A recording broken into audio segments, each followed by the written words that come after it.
Are you looking for a really awesome and amazing graphic designer? How about an illustrator or a photographer? This is Raini Roberts, and I wanted to tell you how you can get my designer, illustrator husband, Scotty Roberts, to work for you on your project. Do you have an awesome self-published book but no cover, or even worse, a cover that really sucks? Do you need a kick-ass logo for your company or some f***ing awesome graphic designs for your ads or website? Then get in touch with my husband for the best f***ing awesome kick-ass design and illustration. He knows his stuff, and he's been at this for more years than I've been alive. Go to ScottAllenRoberts.com. That's Scott with 2 T's, ALANROBERTS.com to take a look at his online portfolio of work, or call 651-468-8115. Now go out and kick some ass with some kick-ass graphic design. Hire my dad so he can take me to Disneyland.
Hey folks, this is Scotty Roberts, and this is the Intrepid Radio broadcast.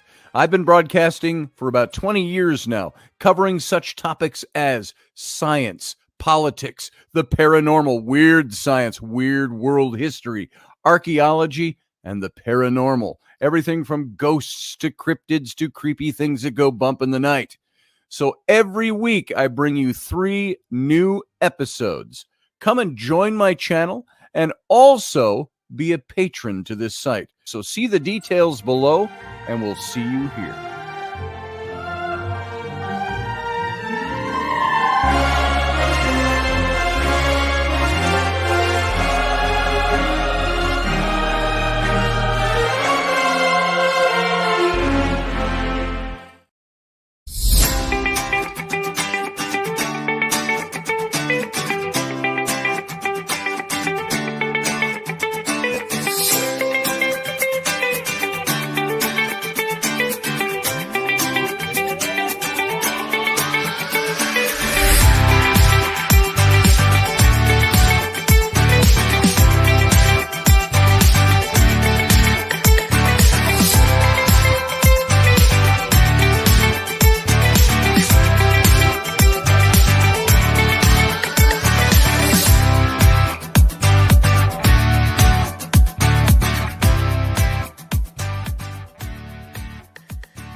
Hey, good morning, everybody. Happy Sunday morning. I hope your weekend is going fine so far. Mine is. We just had a lazy day yesterday, kind of.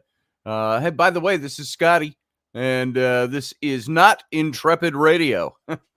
It's Sunday with Scotty and, in theory, Raini. Sometimes she shambles in here. I think she's had a rough time lately. Headaches and stuff like that. So yesterday we kind of did a lot of running around. We did the going to the garage sales, hitting the thrift store, things like that, and just going and messing around with some of the kids. And then we came home, and Rainey didn't feel much up to doing anything. Let her take a little nap. I did some stuff down here, and we ended up binge watching half of the season, the 5th season of Outlander. Which we're not caught up on. 5th or 6th season, I can't remember which. Good show. I enjoyed it. If you don't know that show, hang on. And I see out there John Potter. I'll bring you in just a minute. Uncle John is waiting in the wings. And so I'll bring you on just a second here. And we might even get a Reuben Fast Horse showing this morning. I'm not sure yet. I do have to copy this link. I'm going to do that a little bit of business while we're sitting right here. And here is the link for Reuben if he wants to come in this morning. And I just got a message alert. Oh, and there we got Reuben. He's calling me. I'm going to decline it because it comes in separately. Let's see. Just click on that link, brother. Guys, if you try to call me on my messenger while I'm doing radio, I can pick it up, but nobody can see you, and then I'm in a separate tab and all of that. So just click on that link. And folks, if you want to join us this morning for a little good conversation, I will also paste that link in our comments section over here in the chat room. Whoops. Boom. There it is. All right. So, I think that's all I've got to do before we start getting into business here. So let's bring in Uncle John Potter. He's over there waiting in the wings, and there he is. Good morning. Good morning, John. How you doing this morning? Doing pretty good, actually. Right on. Good. I'm glad. So things are starting to come together, I know, for the memorial services and the celebration of life. And we put that up on our social media. But folks, go check out my social media if you want to see it. I'll put up some more reminders of it. That's going to be August 12th. If you're anywhere in the area, if you're here local to the Twin Cities, you can come over on August 12th. There is in Rochester, where John lives and the family lives, Dave's parents live. They're going to have a church service at 1 o'clock in the afternoon. That's a little smaller, and it's only for a limited time. I think it's an hour service and then maybe a few refreshments afterwards. And then we have to vacate the church, to say that delicately. And then there's a big celebration of life that's happening later the same day at 6 p.m., I believe is the start time. I don't think they moved it to 6:30. It's 6 p.m. And then the doors open there, I think, at 4 or 4:30. And it's at the Masonic Lodge on Plato Avenue in St. Paul as you come up from Rochester, right on Highway 52. So those of you within the know that are local to the area. And so if you want to make it, I'll post details again, and we'll keep posting those so everybody knows what's going on. And we'll have the memorial service at the church in Rochester first. And then a few hours later, we'll have the celebration of life up at the Masonic Lodge in St. Paul. Boom. There it is. So how you doing today, Uncle John? I almost called you Uncle Dave out of I'm doing well. I'm drinking from his Convergence mug right there. You better be careful. The things that are laced inside the ceramic. I think it's all become part of that mug. So I also would say that the service at First Presbyterian will be live streamed. Okay. On YouTube, and I believe on their Facebook page as well. All right. And I am not live streaming. I wasn't planning on it for the radio audience. I can, however, just bring a small setup and just leave it playing if you want to see the event. And so, hey, I just have to, everybody stand by. I got to say good morning to Mike Yehudi. Good to see you, Mike Yehudi. Glad you're in here this morning. Good to see you, brother. And of course, my radio wifey, there is the Dark Huntress, Wendy Robertson, which we may be getting back to you this Tuesday with the new season of Robertson. And that will be Tuesdays at 4 p.m. and Central, 5 p.m. Eastern. And come and join us for season 2 officially. We've had about 7 weeks off, and so it's about time, I think. So we'll see how everything's going for Tuesday. Our launch date for the second season has been kind of mobile lately. So just lots of things going on. And so Wendy, if you're out there and you're going to call in this morning, would love to have you in here this morning. You should do that. And we got a couple of other people hanging in the wings. I see Carlene. I also see Ruben. There's Ruben. Let's bring Ruben in. Sorry, Carlene. I put Ruben first. I should have. Good morning, Ruben. He Honeywash Day. Good morning in my language. Live from New York. It's live raining. from New York. How you doing, Uncle John? I'm doing fine. The days get easier. Good. I'm glad you're here. You look good. Well, And thank you. I'm gonna call you by what I do with my uncles. We say like she, like I call Scotty Chie, older brother, and he calls me Misu, little brother. So Chi? it's a kinship. It's a kinship term. So like she means uncle in Lakota Sioux, Dakota Sioux, Nakota Sioux, Indian. So like she, good to see you. I'm glad you're well. Yeah. There's Roger Rabbit is in the room. Oh, there's Dark. I clicked that. Do you ever do that? You go to click something on your computer, your phone, and as you go to click, it moves, and you click something different, and you get into an ad or something, and it takes you 5 swipes to get out of it. You're getting old. That's all it means. Everything's slowing down. Oh, you want to hear a good one? This morning, yep, it's getting older. I don't think is this an age thing? It's an equilibrium thing that comes with age. But I tripped myself putting on my pants this morning. My sense of balance is not great. I have to walk up the stairs or walk down. And it's I coined this. Well, it's coined, but Scotty would say this to me. It's not the years, it's the mileage. The mileage.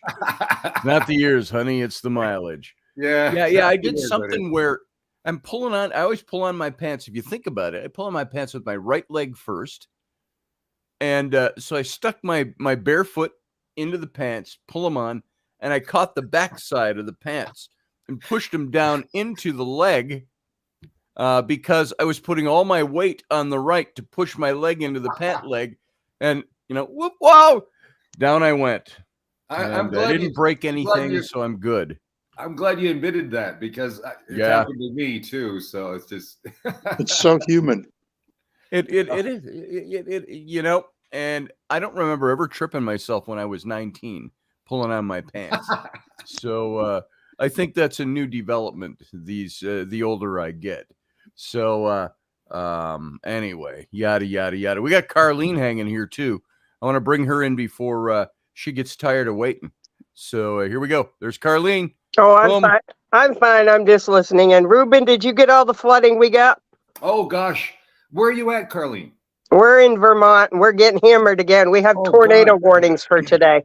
Oh boy, we got 2 inches last night. So there's a huge lake in front of my yard here, but I know Vermont got hammered. Yeah. We sent you that weather, but I don't know if Wisconsin weather goes out to the East Coast. I think it's your own front. We get ours from the Dakotas. This one actually, I think, combined with yours and what came up from the south, we're actually fortunate enough that Springfield is, every house pretty much in Springfield's built on mountains. And we have a dam the other side of town. They said the 7 dams on the Connecticut around us were holding back 60 billion gallons of stormwater. Holy moly. That ought to keep your gardens watered. Jesus, if that dam ever lets go, this town would be like history. Yeah, we had that up here last week, and not quite like that, but we had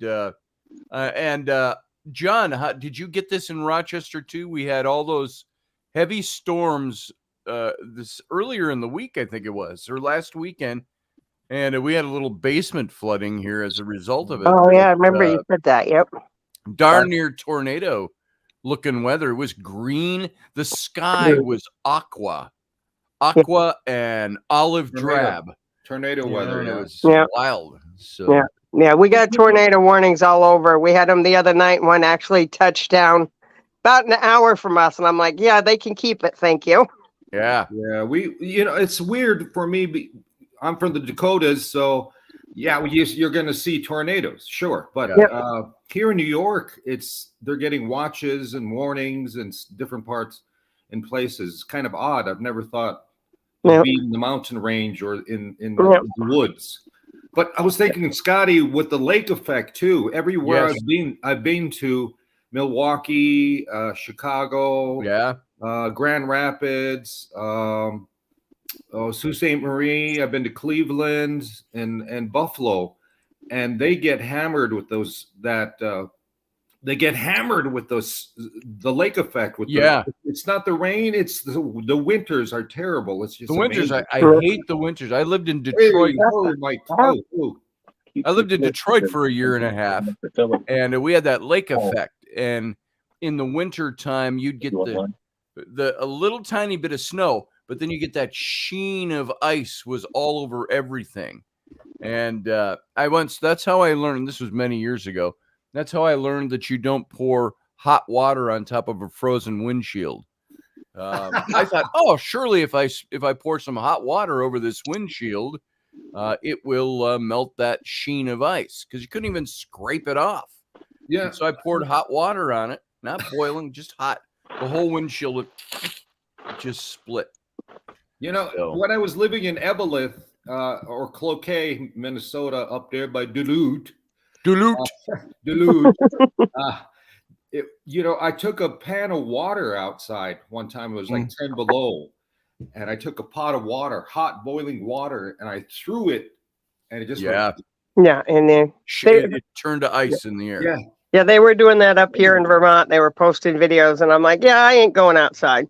Yeah. but today the humidity, I stepped outside, and I actually had to come right back in because lo and behold, with the storm, all of our doctors lost internet and phone, and my doctor failed to call in my breathing medicine. So I went all night without it, which wasn't a good thing. And I opened the door this morning and just about got hit by a freight train.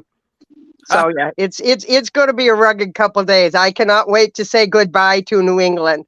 I realize Virginia has messed up weather, but I'm like, I'll deal with the warm and the humidity. I'm done with the cold. It's funny, the different regions I've lived in the country, which isn't many, but I lived here, which I grew up with this, 8 feet of snow every winter and 105 and high humidity and dew points in the summer, but beautiful transitional seasons. I love autumn up here. But then you go to Michigan, you get the lake effect.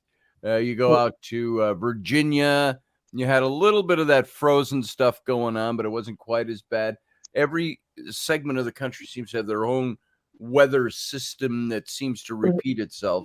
But 1,000 years from now, that's probably all going to be different. Yeah, I was going to say, it's just in my lifetime, it's changed. Used to be we'd get the snow like you'd get the horrific snowstorms that, you'd be buried. Now you barely get snow, but we're getting ice now. Right. And Roger Rabbit says tornadoes been popping up all over the Chicagoland area.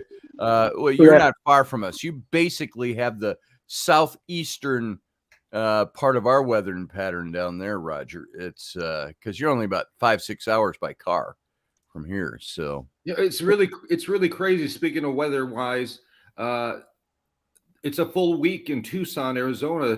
They're at 110. Or 130. And I lived in Australia for 12 years when I was married to my former wife, and it would get like that. They're Celsius, so it would be 45 Celsius, which is like 110. Wow. And it was hard to celebrate Christmas because it's Southern Hemisphere, and we go down there in the December time. Northern Hemisphere is winter, but then it'd be somewhere down there. So I'm sitting in my boxers opening a present. So yes, that's one place I always wanted to visit, but I never will because I don't like flying. Oh, that's a 33-hour trip. I tell you what. Oh, I wanted to go down to see the kangaroos and the koala bears. I think when the movie Crocodile Dundee was out, everybody wanted to go there. Dundee. Yeah, now that's a knife. Yeah. So Uncle John, where have you been? What's the coolest place you've ever lived? Have you always just lived in the Rochester, Twin Cities area? I was born in Waterloo, Iowa. I've lived in Decorah and Grundy Center. I had a guy one time says to me,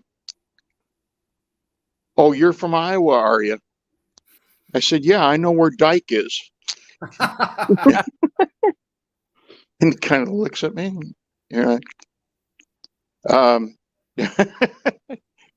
It's a little town, a little town. Lots of Dutch settled in Iowa. So there's some traditions there. Well, you know the old jokes. What's the best thing to come out of Iowa? I-35. So Iowa is an acronym. IOWA. It means I owe the world an apology. Yeah. It's not quite the flat state everybody thinks it is. There's wonderful hilly country, forested areas. I was once traveling in the mountainous regions of southern Iowa. And you got the Blue Bunnies factory, ice cream factory up in Okoboji, which is a cool Musqueam. Is that Iowa? Okoboji? Iowa, yeah, Okoboji. Northwest corner of Iowa. And I did a lot of shows in Fort Dodge. Scotty, there were Indians there too. Oh, there were. Fox and Fox. That's really. I just want to respond publicly to Rudy Dog. Hey, Rudy, say hey to Bill Hughes for me. I have not seen him in decades. We probably just remember each other by name, but we were once, I think, pretty good, hey, Rudy. Good morning, comrades. So say hey for me. So let's see. What does Rudy say? Why does the corn lean towards Iowa? I don't know, Rudy. Why does the corn lean towards Iowa? Not heard it. We're just waiting to hear. There we go. Uncle John, like Shea John can tell us that when you go to Iowa, you smell. It smells. It's of corn, like cornfield, doesn't it? And I was told that that's a smell of money. Oh, yeah. There you go. Just don't go to New Jersey. That smells, and it sure does not smell of money. I think Iowa gets why does the corn lean towards Iowa? Iowa sucked. When Iowa, people say, where were you in '62? I was moving from Iowa to Minnesota. Yeah, my parents followed me. Well, there you go. It's interesting because that's where John Wayne is from. Yeah. I forget his last name, but his name was Marion. Marion. Yeah. Something. Yeah. I can't remember it now. I can't remember it. It's a little town, but yeah. Yeah, you can see his house. And James Kirk. That's James right. Kirk was born in Iowa. James Tiberius Kirk. The famous line from Star Trek 4, that movie. No, I'm not from space. I only work in space. I'm from Iowa. So. We just actually had a movie wrap up. Beetlejuice 2 just left the area. They filmed over in our little rinky-dink town of East Corinth. Wow. And the Children of the Corn is out too. Redone. Oh, I heard they did a redo of that. And I don't know if it's good or not. I haven't seen it. Not really into that. No idea. Where I grew up in Pine Ridge, the southeast corner of South Dakota, the Pine Ridge Sioux Reservation, Indian Reservation, just 30 miles away was Hemingford, Nebraska, where the first Children of the Corn was filmed. Oh, wow. Yeah, it was pretty. Oh, Saunders got it here. Morrissey. It was Morrissey or Morrison? John Wayne was Marion Morrissey. Yeah. Marion Morrissey, yeah. I've been in Nebraska. I can't tell you which state. I can't tell you which town. My mother's second husband's family lived out there, and they took us out, and all you saw was corn, corn, corn. I think they felt Marion Morrissey that John Wayne was a better screen name. Yeah, I think so. the Duke. So David was assisting, and someone else, it might have been Dana, was assisting a scout from Hollywood to find a section of prairie. They wanted to film in the authentic American prairie. yeah. And they kept going to all these certified 100% prairie areas. And she going, no, not what we're looking for. Not look. And finally they said, well, what are you looking for?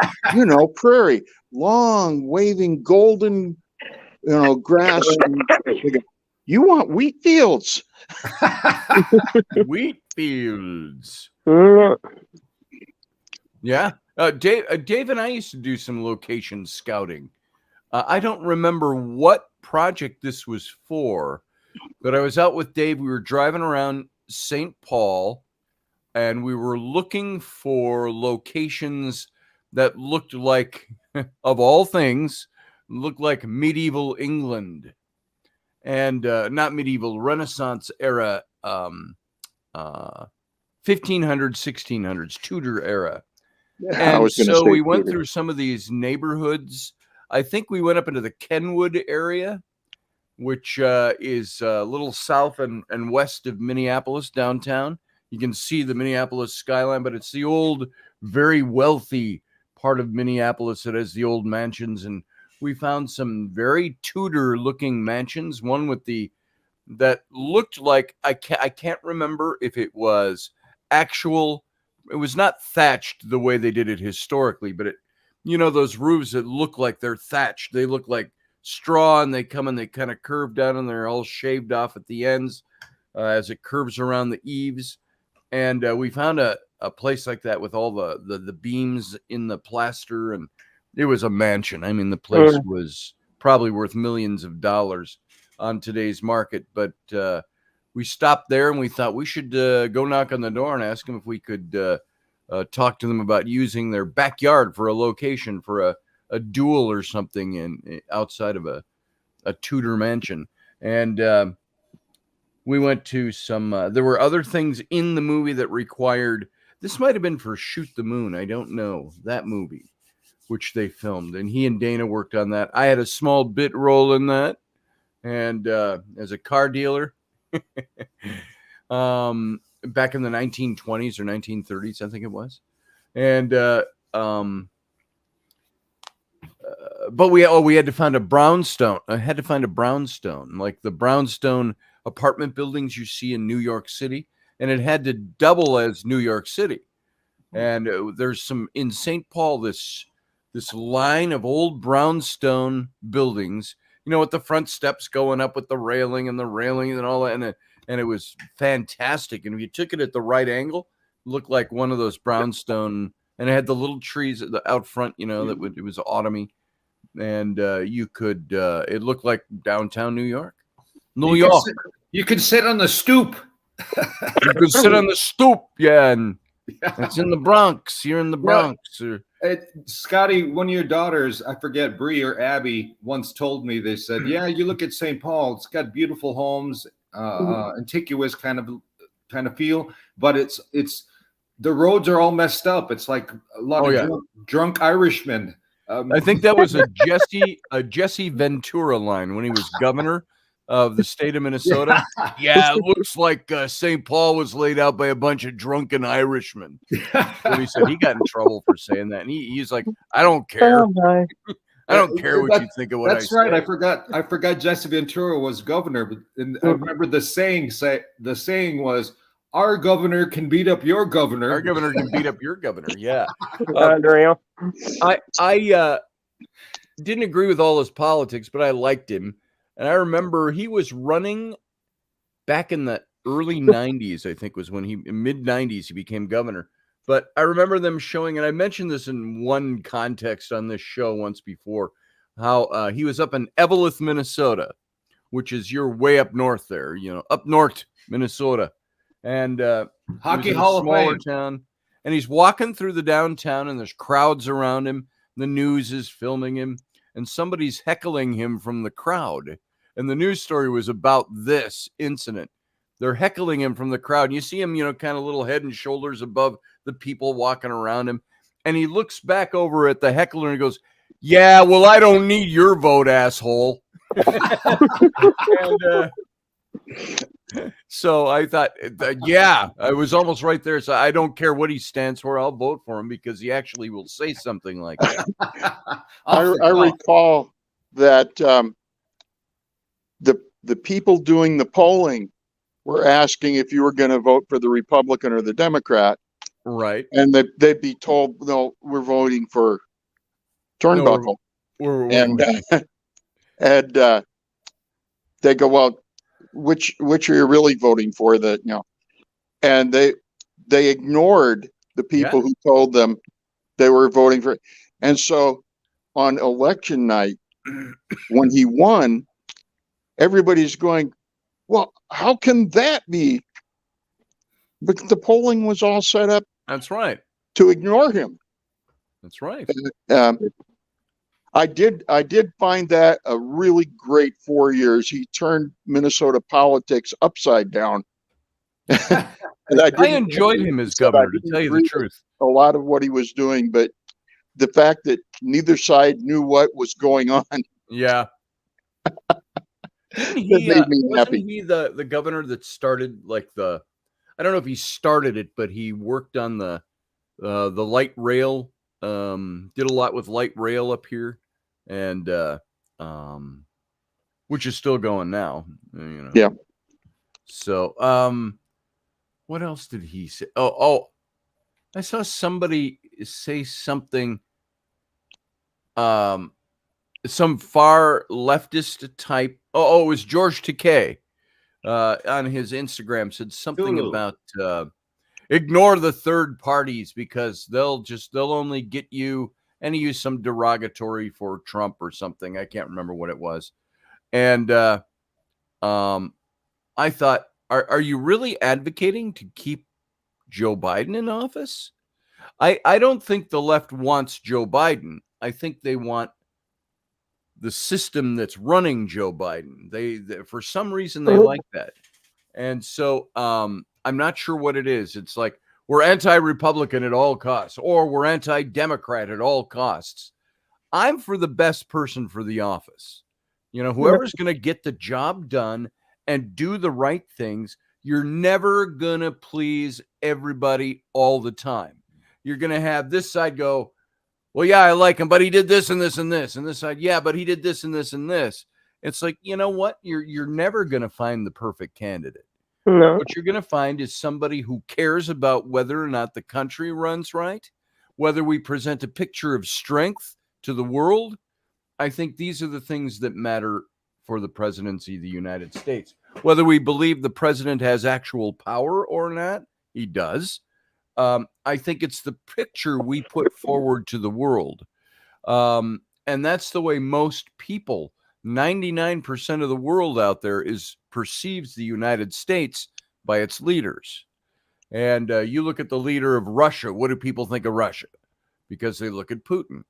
You look at Ukraine. What do people think of Ukraine? Because they look at Zelensky. And Zelensky. I started putting his first name in there. So I think we need somebody in that position. Whoever you vote for the person who presents the United States as strong. That we are strong domestically. And for whether you like him or not, I remember it showed a clip of Biden and then of Trump, 2 old video clips. And I'm not making a political statement here, but it showed which one of these men represents strength to the world. And you had Biden at an international conference where he didn't know where he was supposed to stand. He didn't know what he was supposed to say, where he was supposed to go. And he looked very frail, and he actually had Zelensky had to help him off of stage. This was just the last week. Then it showed the picture of Trump that he drew lots of criticism for. He was at some world summit, and there's all these world leaders, Germany and all the different world leaders are standing there coming on stage. Trump was behind them, and he elbowed his way through to the front. and then straightened his lapels and his tie, and he stood out front of all of them. It's like, okay, maybe we don't like that, and take the names out of it and the personalities out of it. I would rather have a president that exudes, hey, we're stronger than you guys, and we're going to do what's right, and we're going to do the best thing. I don't want a president that doesn't have the ability to do that. So whoever you vote for in the next presidential election, the president does matter. You may not like every one of their policies. You may not like their personalities. You may not like this. You may not like that. Remember, the president of the United States is not Miss America contest. It's something I said when Trump ran in 2016. And I said, keep in mind, I said, we're not voting for the feel good. We don't need a president to make us feel good. We need a president to get our shit fixed and to get things done. Now, again, I know because we have a diversity of opinions of politics, even here on this little panel. I'm not right at this moment, not pushing any given candidate other than to say vote for strength, vote for who is going to make our country strong, make us stronger as a people.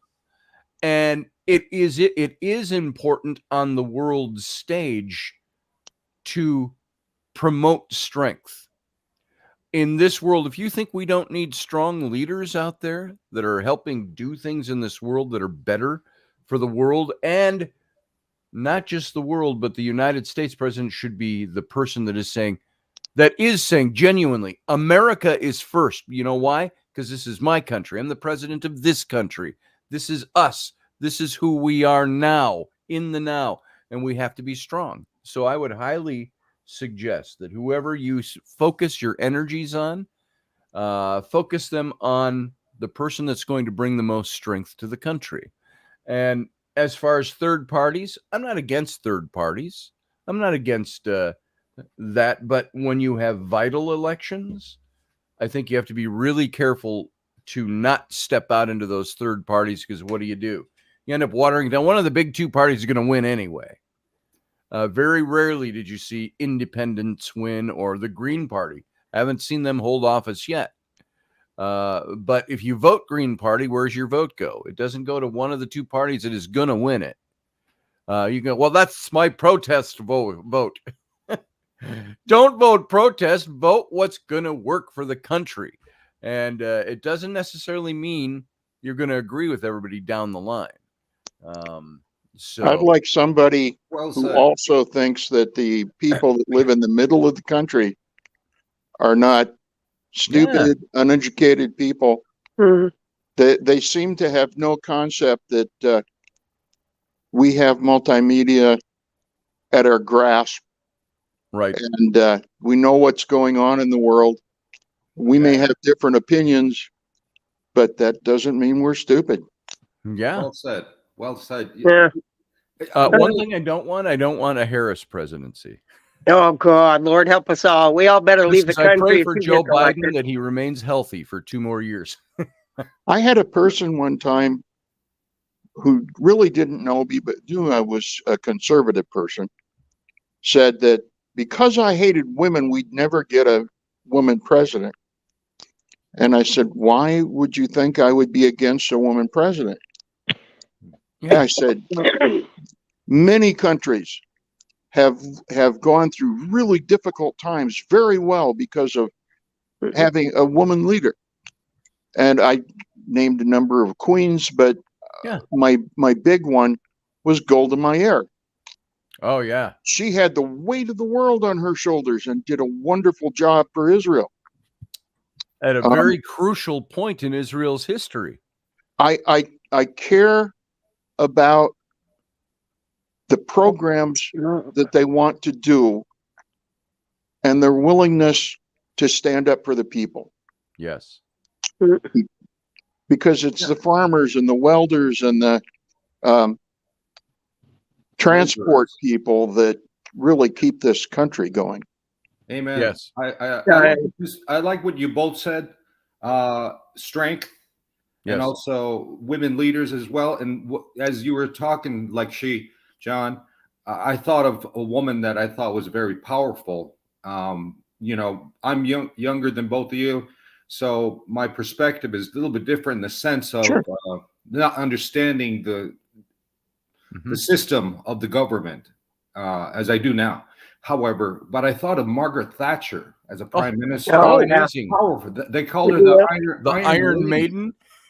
Iron Maiden, yeah. But you know, they tried to bomb her. They threw everything at the IRA and whatnot. Nothing against the Irish and their fight, but yeah, that was amazing. And I think about, I did an interview one time on the BBC radio in London when I was there, and it was about Native American stuff and just sharing that I was in town doing a show. Long story short, I always think of like in 1978, I was born in 71, I'm 52. 78, I finally realized what a president was. And it was really through Saturday Night Live where they would portray Gerald Ford, Jimmy Carter and Reagan, and falling down the stairs every time or something. Chevy Chase, Chevy Chase, yeah, that's right. But all these, you know, speaking of presidencies, of all these different presidents that have had, you know, I was in Australia, and the BBC is very clean cut, factual, clear. I love the news. I still watch it on BBC America. Anyway, I was in Australia, and I know they wouldn't do this in America, but in Australia, the BBC was on, and I was watching, and today, President George W. Bush choked on a peanut, and he choked, and he banged his head on the coffee table and knocked himself out. I like the BBC because, unlike United States or American broadcasters, they're like, "Good morning, welcome to tea at the BBC. And this morning in world politics, we're going to be talking about how the president choked on a peanut." And now the peanut, in case you are not aware, the peanut was invented by James Carter, who was known as Jimmy Carter, the president. He was a peanut farmer. And we all know how that worked well for politics. And I think it was the Democrats coming back in peanut form against the Republicans. We will have a newsreel on that in the future. Now it is time to break for tea. Anyway, maybe that's the news we all need to be watching. I know our what we call a Vermont station. I mean, somebody swore and hollered at me. That's not a Vermont station because they were brought out by the associate. I said, no shit, but it's been in Vermont for like forever. There you go. And I was so shocked that more people out of the state saw the coverage of this disaster that Vermont just went through than Vermont did itself. They were our station, which we could, it's not our station, but like I said, the one everybody in Vermont always watches, was covering stuff out in California and Texas and I'm like, are you kidding me? Really? I mean, you got news in your own backyard right now. Yeah. So I don't know. But Scotty, I came on. I'm gonna interrupt you for a second. I had to tell you. I said you almost lost your bottle of that I told you we'd open when we all get in one spot last night. Because boy, it got wild around here. Oh, you wild partiers! Oh no, we weren't partying. I couldn't get my medication. Like I said, the internet. When the internet and telephone goes down, pretty much everybody's hands are tied. I guess doctors do not know how to write a paper prescription anymore. Just remember, when your medications fail you, there is always bourbon. Oh, I didn't think of that. And then the other half, he ended up in the emergency room while we were trying to fill the prescription. So I'm like, God, I think I need to crack that bottle open. Yeah. Just take a walk with Johnny Walker. I didn't think of that, but no, he's got some 23-year-old aged. What is it, Evan? Evan Williams? Evan Williams, 23-year-old bourbon. And he's also had it umpteen trillion years, so it's been aged many more years on top of that. Hold the phone. Look who popped in. Brianna Learman. She says, good morning. I wanted to pop in quick before we start packing and moving again. They have to move. There's a crappy story there with the place where they live that withdrew their lease from them. So they're having to move. I'll save the details for her when she comes on at one point. What? What do you need cash for? All right, parents. Okay, I'm going to back out, guys. I got my breathing treatment, and I need to take it before I can't breathe at all. Godspeed to you all. I got some. Here, hold on. See if I even have $3. Here's $5. Bring me the change, ice cream girl. It's ice cream truck. At 9:45 on a Sunday morning? That seems weird. She's going to run out of jelly beans. Yeah, she is. But I was saying, Brianna Learman stopped in. For those of you who don't know, Brianna and John were Rainey's and my old neighbors across the street for 3-4 years, something like that. And sure miss living next to them. And so we get to see him every now and then.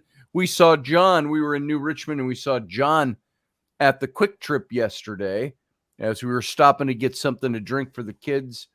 And I came up behind him. I put my arms around him.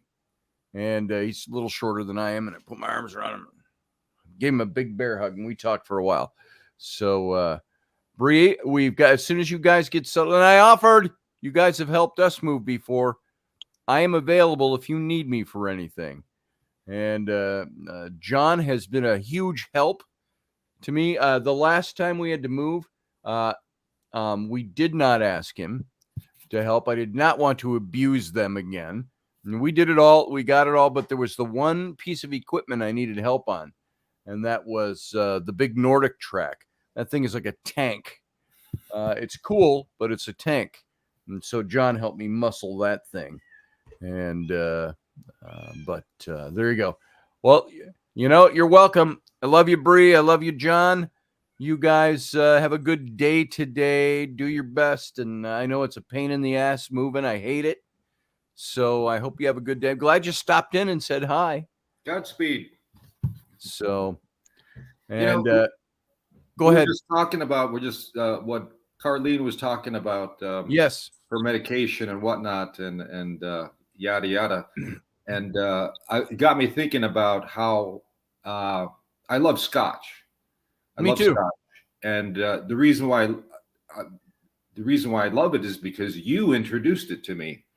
So it's my fault. Really, I gave fire water to the Indian. Yes, I did. But it's crazy in the sense of it got me studying. I had a little book of Scotch. Yeah. And that how it's made is from rye as opposed to American whiskey, which is, you gotta have a taste for American whiskey. I do a Boilermaker. I'll have a shot and then chase it with a craft beer or something. But I didn't, corn mash is what it's made from. And believe it or not, firewire was given to us, of course, in many ways, but we had people that made their own concoction. And I used to watch this show called The Booze Traveler. Oh, I saw that show. I enjoyed He that. goes around. He's an Irishman from American Irish. He's a bartender from Boston. And park the car by the car. Yeah. And he would go around the world and have different drinks. Yes. Different cultures and crazy stuff. And come across one where in Africa, the tall guys that jump, they got like on their neck and the Mumbai or something like that. Something like that. They had their own drink. They called it almost like Klingon blood wine, and they would sever the one of the nerves and then milk the blood, and they had it fermented with some kind of concoction, but it was a kick. It was a kick, some kind of thing. So that was interesting. And then I found out that the Apache, Chiricahua, I think all Apache, but Geronimo had his own corn drink that they used. Should have marketed that stuff. Yeah, that'd be great. Geronimo. Imagine nowadays, the marketing tools nowadays, Geronimo whiskey or Geronimo mash or just Geronimo. It wouldn't be bad because they know us as the Sioux Indians, but we call ourselves Lakota. So Geronimo really wasn't Geronimo. It's Goyacola. Goyacola. And Goyacola would fight the Mexicans. And one of the tactics, they're grandmasters of guerrilla warfare. They'd come out of the sand and attack you. But they would corner them, the Mexican. They'd flank them from they'd run and cross the Rio Grande River. And then the Mexicans would run into the water to chase them. And then they would, like a vice, they would clamp, keep them in the water. And on the day they did that, attacked the Mexican army, all of them were pretty much Catholic at the time. And all the Mexicans were saying they were trying to pray. They were seeking mercy from Saint Jerome. Saint Jerome. So they said, Geronimo, Geronimo. But the Indians took it like, that's our chief. He's the one that's in charge. So he got the name Geronimo after Saint Jerome. Interesting. Yeah, that's amazing. But did not know that. Had their own corn drink or something like that. Yeah. Interesting. This is a little off, but it's talking about drinks. Remember in the original, I'm slipping here. The movie where the communists invaded parachuters into 19. Are you talking about Red Dawn? Red Dawn, thank you. Oh yeah, love the original of that. Yeah, I am older than you guys. And not far. When the guys took their first deer, living off the land in the mountains, the boys drained blood from the deer and said, when you take an animal, you have to drink their blood to thank the universe for the life that's sustaining you, or something on that order. What I remembered most about that was a New York film critic who went on and on about how disgusting this movie was, that they were celebrating killing this poor animal, and I'm going, did you listen at all? Yeah. I mean, I thought it was a really poignant moment. These boys' father, who is now dead, or would be shortly, had taught them a tradition of respect. Life skills. Yes. And this guy who'd probably never stepped on a blade of grass in his life was offended, and I'm going like. And I liked the scene. You remember it came out in '92, believe it or not, over 30 years ago. Last of the Mohicans with Daniel Day-Lewis, and there was a scene, the opening scene. They're hunting, they're running through the woods, and they're hunting a deer. And when they kill it, they show that little scene where Uncas, the brother or the son of Chingachgook, and the brother of Hawkeye, I can't remember his other name, his native name, but before they cleaned it, he put his hand down and his hand on his heart or something, and they thanked the deer. They apologized to the deer for taking its life, but thanking him for giving his life so they could eat. And kind of salutes him from his temple. Yes. Yeah. That's what he did. Yeah. And, it's interesting that you bring that up, like Shijan and Che, Scotty. I helped when I was, younger man, 26. I was a school teacher in the Standing Rock Sioux Reservation in North and South Dakota. And my cohort, partner in crime, I shared a classroom with a teacher from Wisconsin, I dated her for a while, beautiful blonde girl. And she was the American music teacher. I was the Native American music teacher. Oh, wow. I was teaching them how to drum, use a rattle and a flute and whatever. And then my cohort was the Lakota language teacher. His name was Victor Brave Thunder. He was a Sundance chief God rest his soul. And he invited me to partake in a butchering of a bison, a tatanka. And so what we did was he did it, and a group of us, people that he knew, men that would come help. So we picked out, we have a tribal herd of bison, and so we took one out, and it was going to be dissected and used throughout the community. The hide would go here, the skull would go here, the meat and different stuff like that, feed the needy. So he took his rifle at a distance and saged it, smudged it with sage, and then got him right in the head. He went down quick, so it was done. And then they took a chain, put it around the neck, and a front end loader picked it up. So it was sitting like that from the head, and the tail was down. And he went over and he cut the throat and had a wooden bowl, and all the blood came in. And I swear to God, it looked like velvet. It was that thick, like molasses. It was just thick. And we all had to partake in drinking the bit from the bowl.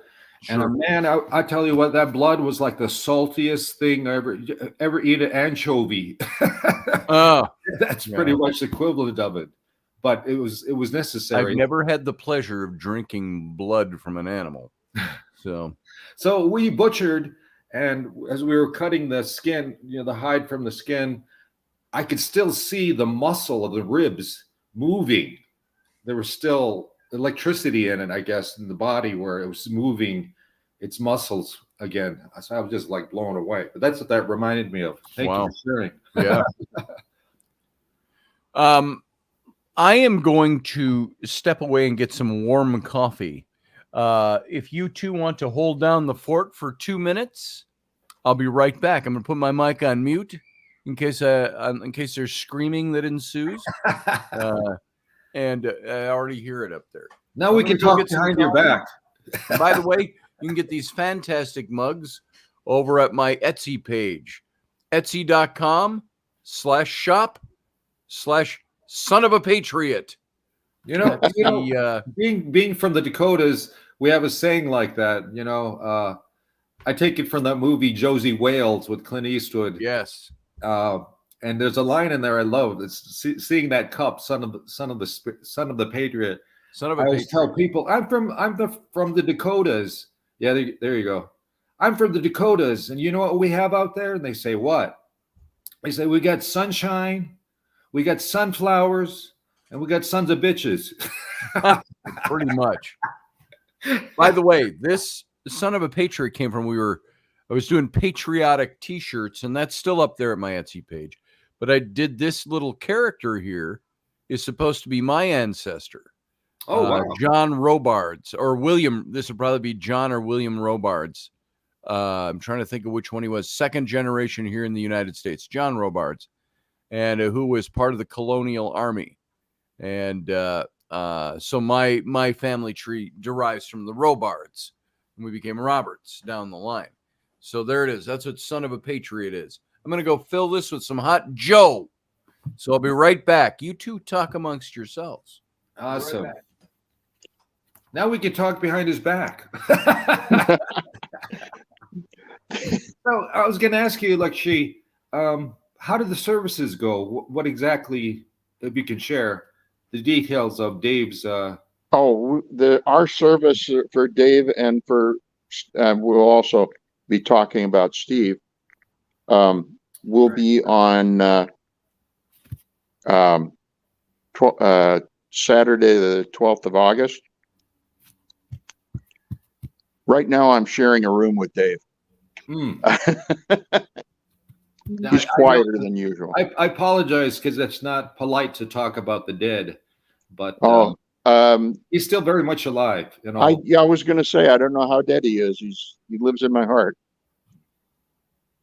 Amen. But, well, it's amazing how much he accomplished. I wasn't really tight with him so much. We were always polite to each other. We knew of each other through Scotty, but I was amazed at what you shared last when I spoke with you 2 weeks ago, and it was still fresh. You know, I mean, it was. Yeah. Thank you for coming on, though. That was, I'm sure that was difficult. It occasionally is difficult, Yeah. but you get oriented to a new reality. Well, it's just the impact that he made, you know, because a couple times I was sharing with my girlfriend Susie about Dave, and I didn't realize how much of an impact he had made, and even with me learning from you and Scotty, of course, that I had to kind of take a back seat and regain myself, because I was getting misty-eyed thinking about that. And it just made me think of how much influence we do have on each other, people, and our coming together, you and I, is because of his, you know, his passing. So I never would have known you in that way, like I know. So it's you know, things flower and come around. But yeah, I was curious as to when that's all going to take place. And we, you know, I grew up Catholic pretty much on the reservations, and we had like wakes and things like that. I actually stayed the night of my mother passing, and I was caretaker for both of them, my mom and dad. My dad passed first, and then my mom. And so I slept in the church, in the pew. Not a great place to sleep. It's all wood, but yeah. And but I stayed with her for the whole duration, and I'm glad it worked out that way. And I woke up that morning, and you know how you're sleeping, then you're kind of awake, and then you feel like somebody's looking at you, the sense of presence of somebody. And I opened my eyes. I was laying in the church pew, and my brother was standing over me, looking at me. I said, "Geez, don't do that." Meanwhile, my mother's laying in her coffin at the head of the table there. So, just talking about Scotty, talking about the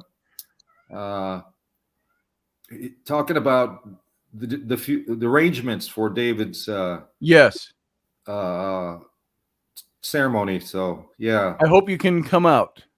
Oh, I would love to. I'm not sure. We'll have to see if we can get you out here. Yeah, I know. It will be live streamed if you can't make the trip, and the family fully understands that some trips are more difficult than others. Mm. And here's Wendy. Good morning, Wendy. How you doing, Radio Wifey? Right. Oh, we got no sound from you. Can't hear you. So we'll put you back over there. Hey, all Michael. Right. Hey, can you hear me? I can hear you. All right. Morning, Michael. Good morning, Ruben. Good morning. Where do you hail from, Michael? I'm from Bristol, Virginia. From Virginia. We lost Wendy. Oh boy. How's the weather? We've had a lot of storms, and we had a lot of flooding here the last couple of days. But the guy asked me the other day. He said, "How bad do you think it is?" I said, "Well, I've seen a bearded guy over there herding animals up 2x2 to a fucking boat." I said, "It don't get much worse." Yeah. But no, I heard you had some rough weather out there. So. Yeah, it's crazy. I'm used to the lake effect when I lived in Milwaukee. Yeah. Wisconsin. You got to say it like that. Yeah. Wisconsin. And so now I live in New York. I'm 50 miles north of New York City, but we got hammered pretty much, Orange County. Yeah. And I'm so sorry for you. Yeah, it's I've had the jet. Not the weather, the living. There she is. I'm in a rural place, so right where I know the lake effect, and Scotty knows that too. How around the Great Lakes, it's hell, weather-wise. But here, it's something new: the mugginess, the humidity in New York State and Jersey and this part of the world, and they call them nor'easters. It's a nor'easter. I seen a new thing on my weather app right now. It's showing the smoke from Canada coming down instead of most time you get like a fall. We got smoky here again yesterday. So it's crazy. Those damn Canadians. Oh, I thought it was just the humidity in the air. They're lovely people. Don't say that about them. They're sending you all the good stuff. Yeah, all the smoke. Bacon Cheers, and beer. Cheers. And hey, I just cracked an old Molson Golden. I will always fly the flag for my second home. I have to say. Yeah. Wendy loves Canada. Yeah, I was teasing Wendy about Canada. I was like, look at that. Now they're trying to smoke us out. They're trying to. That's just a tactic. They're trying to smoke us out down here. Hey, Ruben, it's been a while. Yeah, it didn't go well. It's crazy because when that first hit us here in New York, you talk, Scotty, about tornadoes and how we know the sky turns green, and it's kind of that ominous of Michael's shirt, eerie kind of feel. It was like that here, but it was all yellow, and you could not see the mountains anymore. You couldn't see a mile ahead. It was just so. I thought about, these are the end days. It kind of made you feel lean towards that. Oh boy, if the apocalypse is here or something like that. But I see Wendy is over at Mum's house. How's Mum? I am. I'm had Sunday dinner here, and I have to say it was pretty fab. And I wasn't going to come on. I was just watching you guys, and then I heard Elvis say like, "Where's Wendy?" And I was like, "Okay, where's Wendy?" Yeah. It's so nice, and it's lovely that Carlene, because it is the week of returns, because fingers crossed, Robertson will be back Tuesday night on Tuesday with my hubster, and then the following Sunday, 23rd of July, it is. Wicked Women will be back, and we have a great show coming up on the 23rd, so look out for bits and pieces about that. But I'm just excited to I'm still I got up to the hospital this week, and hopefully things are moving in that direction. But it's kind of nice to be feeling a little bit more like my old self. I have good days and bad, but I'm so excited I got all ready for Tuesday. Scotty, I got all ready for Tuesday, right? I was getting there. It just sits a bit, and I'm like, I'm not getting ready this Tuesday. Hey, NB, by the way. We need to do a pajama show. Do Robertson. Everybody comes in their pajamas and their robes. Yeah. Yeah, like I always have my pajamas underneath. It's just the top that looks, like I am always naked from the waist down. Me too. Me too. Like, Michael too. Ruben too. Yes. And we never tell each other what we're wearing when we do the show. We never say to each other, "I'm going to wear red," or "going to wear blue," or anything like that, right? We just go in, and then we actually because match. We are one in spirit. We do. We just sort of Think of that line from Zorro, Antonio Banderas. He's talking to the horse. He's trying to coax the horse, and he goes, "You will be my horse. We are one in spirit." I've tried that. Not that I'm saying you'll be my horse, Wendy. I'm not gonna.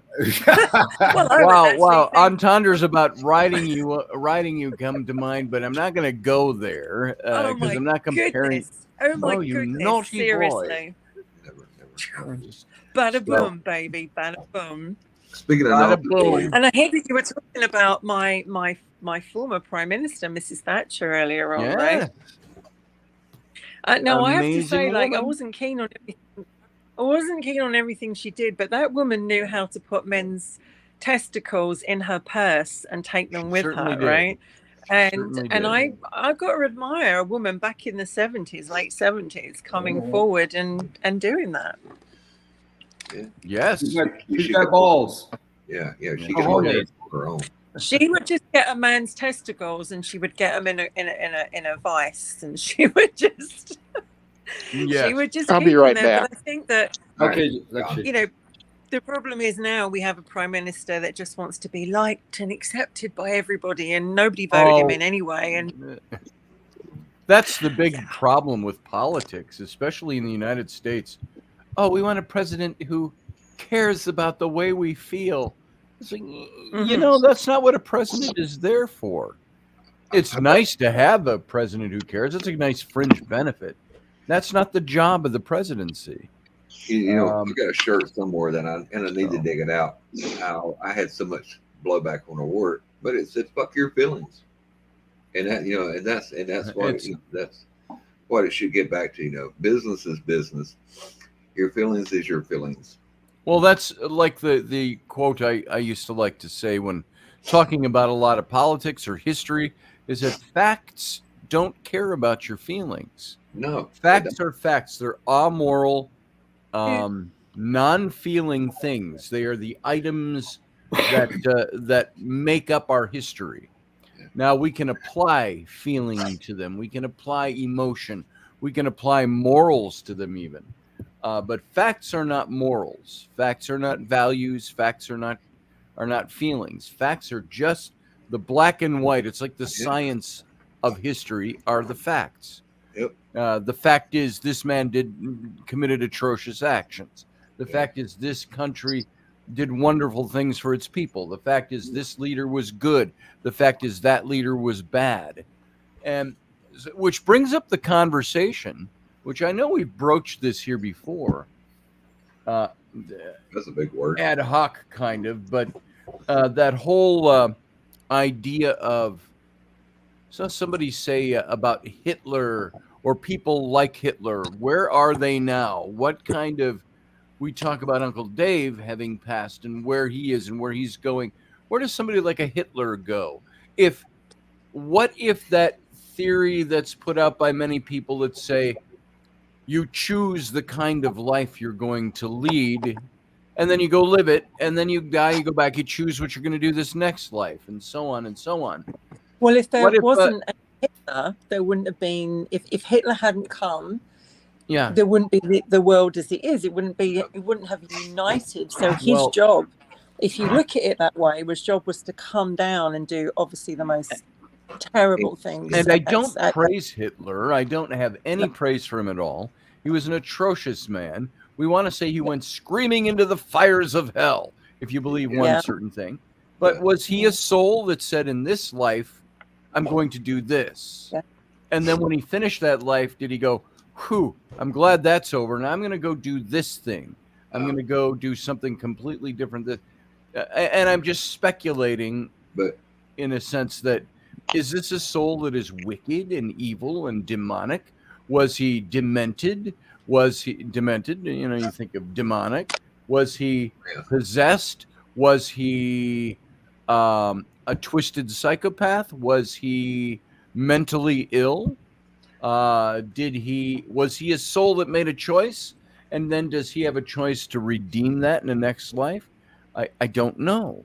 But you don't know what that holds. And how do we, if we're not supposed to judge people, at least in Christianity, it says, you know, you don't judge. We can be discerning. We can judge things in the sense of being discerning about things, but do we have the right to judge them because of an atrocity atrocities they committed in this life? And that's not me showing any kind of support for Hitler. I am not an anti-Semite. I am not. I don't believe in anything that he did. But here's where you face cold hard fact, which we don't have a firm grasp on when it comes to the afterlife. But what would the fact be? Would the fact be, did he make a choice to do that? Did his choice lead others to do amazing things while depriving the human race of many things? I saw, and we talked about this once recently. Whitley Strieber's book, The Key. He spoke about how that man visited him in his hotel room when he was at an event, and he deemed him to be an angel, possibly even Michael, but who talked to him and said, the world was, we will never know the people that the world was supposed to experience because Hitler put an end to their lives in the Holocaust. But I was just going to say, Scotty, like Nostradamus talks about three. One was Nero, and you remember Nero, what he did to Rome and etc. and how he was awful. The second one was Hitler, and the third one is yet to come. And he apparently will be the worst out of all of them, because he will have learned the mistakes of his predecessors and be very good talker and persuade people. But Nostradamus talks about the third one to come. That I don't know whether you want to call him the Antichrist or anything like that. I don't know. But I do think that without Nero, without Hitler, some of these terrible people that have come in our time and done terrible things, people would not unite against stuff, and they wouldn't bring them together. But I do, coming from a clairvoyant point of view, I do think you have a choice about what life you come down to. I do think you're given a choice of who to be with, who to be with again, and you know your own death. You know how you're going to pass. You know who you're going to marry, who's going to come in as a traitor or a friend or a wife or a betrayer. It's already sorted out, but you've got about this much free will. But I think with Hitler, he's such a big character to talk about, because if you look at we often say we're going to talk about him and we don't, and he's one of my favorite characters. The Russian guy, Stalin. No, Chekhov. one who's with the Romanov. Oh my God! You know, the crazy monk, the beard. Rasputin. Yeah, like, you know, that there is a gentleman. He got a bad like, rap, I think. Yeah. He's a human being that got stabbed, shot, Castrated. poisoned, and drowned, and still survived. I mean, that makes you wonder about a human being, how much we can actually take. Yeah. But you know, without a Hitler, you couldn't have you would not have a Churchill. You would not have an Eisenhower or a right. Gotcha. And I tell them, you know, you cannot rewrite history. And I have seen so many people try to rewrite and, you know, wash history clean. And you know, me and Scotty have spoke about, you know, the Old West, and you know, I got Crete and Shoshone in my background, and the closest thing I could find here was the what is it, Eastern Band of the Cherokee Nation or whatever. And so I got drunk and went to find my ancestry on my Native American side. Ended up with some overpriced moccasins, and the guy was wearing Reeboks. You know, and I tell people, you know, my mom found a picture there, and for years, you know, I'm thinking, you know, I was already in the Army, and I thought, you know, I want to go down. I want to check out my Native American history. You know, this is my ancestry, so I'm going to become one with, you know. And the more, and then he's talking about bourbon. The more bourbon I drunk, far water, you know, the more I wanted to really get into my Native American. What about the rum? Yeah, what about the rum? Yeah, and, yeah, it's interesting. I love this conversation in the sense of just kind of springboarding off of what Scotty was talking about with the presidencies and leaders of at the present moment and whatnot around the world. The presidency, well, first I'll say this, the dictators. Oh, yeah. Korean, Russian, Hitler, you know, all these dictatorships all have sucked, have been just really bad for the people, the government, the country, the reputation, whatever. But the presidency, like Zelensky in Ukraine, and France has a presidency. So the presidency, from what I've learned from the Jesuit fathers I went to Catholic school at, we're talking about government, how the presidency is really, and Joseph Campbell talks about this in The Power of Myth. The presidency is an office. Oh, yeah. Yes. Don't bring his personal life or her personal life into the mix, because it just gets diluted and distorted, and then we get this division. You know, Republican, liberal, you know, Democrat, doesn't matter. Ruben, I won't tell you what the old guy told me, and I'll let you. But when I went down there and talked to him, like I said, you know, and you know, he's called the most photographed chief in the world. You know, that was his little hook. And I went over and asked him. I said, I'm finding this. You know, what kind of, you know, political ideology do our tribes have?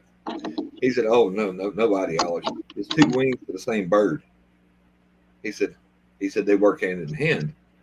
He said you can't have good without, you know, basically they help yin and yang. But he told me, he said, you know, it's two wings to the same bird, and that was 40 years ago, or but probably 35 years ago, and that has always stuck to me. This old man had figured it out.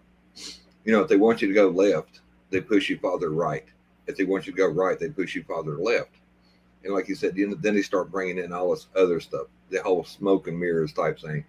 If you're looking over here at this sub that went to the Titanic, never let a good crisis go to waste. All these people are down here drowning, imploding, impending doom. What are they doing in DC behind your back while you're distracted by the idiot box over here? So, like I said, it's what that reminds me of, Michael, is an old Indian lore story of how a young man was sitting there and a medicine man was sitting there, and the young man asked the medicine man, I have, that very thing of which way do I go? Which way do I go? Lean towards. And so he told him this story. He said that there's two wolves that are inside you, a white wolf and a black wolf, and they're fighting each other all the time. And sometimes the black wolf wins. You can say it's negative or positive, doesn't matter. Either color doesn't matter. Or sometimes the white wolf wins.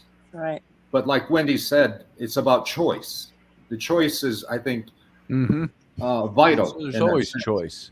Choice. Beth Kirkham said it was romanticized. I think she was referring to me romanticizing when we were talking about Hitler.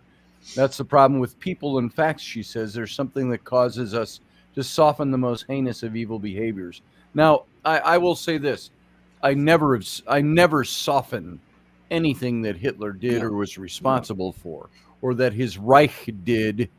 You look at Eichmann, who was really the architect of the great solution, or the final solution.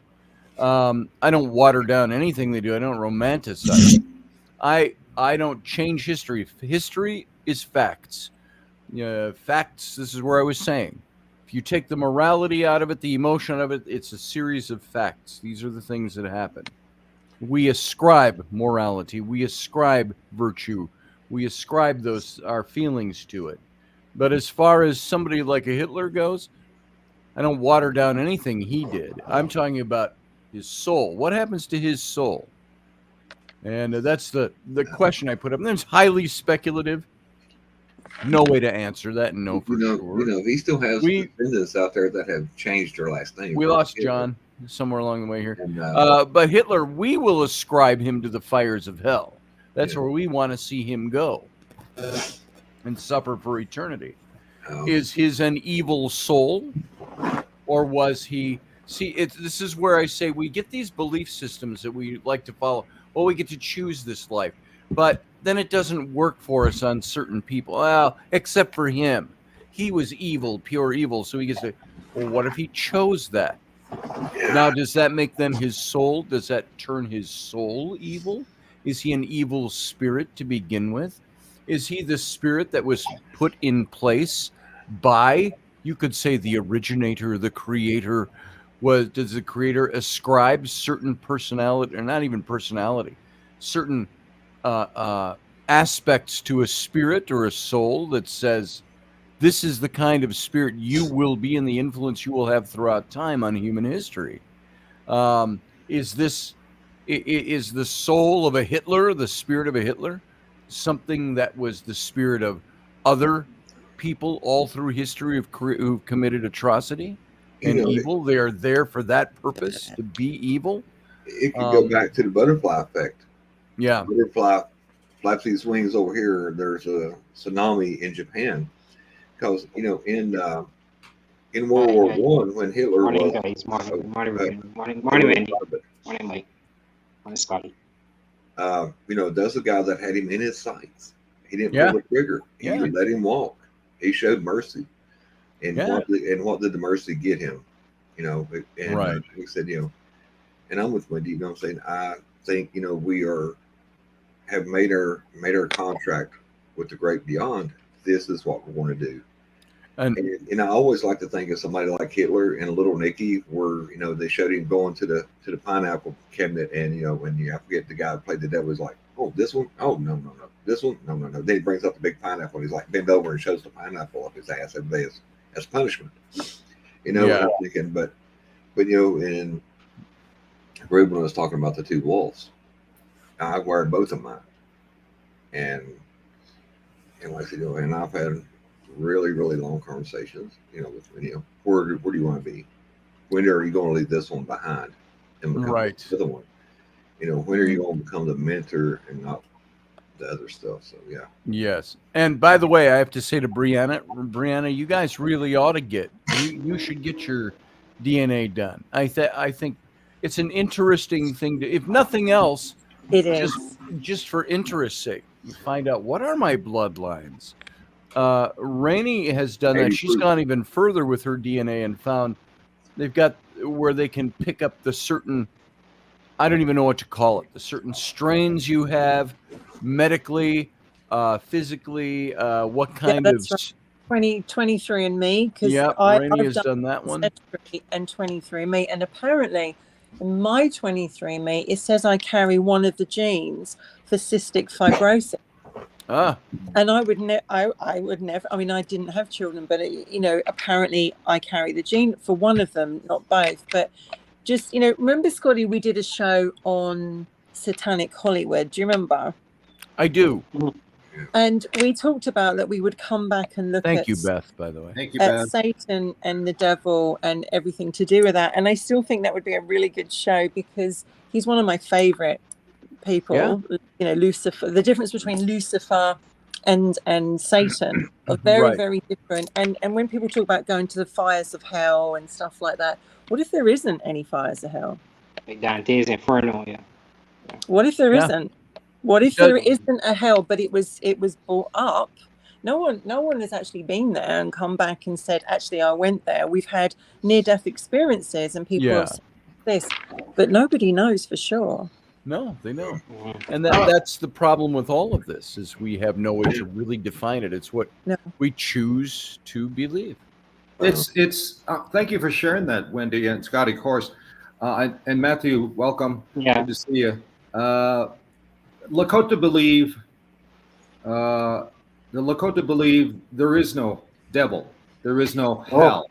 That's a concept. Man's construct, a concept in that sense. And what we believe is that, I've said this the last time, is with Scotty and God rest his soul, Chia Dave. Yeah. We, as I said before, on the show, that Dave is walking. Chia Dave, older brother Dave, is walking the ghost road. Yes. Call it the Milky Way. Milky Way. And when you get a chance to stand outside where there's no artificial light, and you see that path go south, and at the southern point. Now, this is Native American naked eye astronomy. Yes. We didn't have telescopes. We didn't have telescopes to see. Yeah. But they knew that at the end of the road, as you go south into the south of the Milky Way, the Ghost Road, there is a fork in the road, and one path goes to the right. Yeah.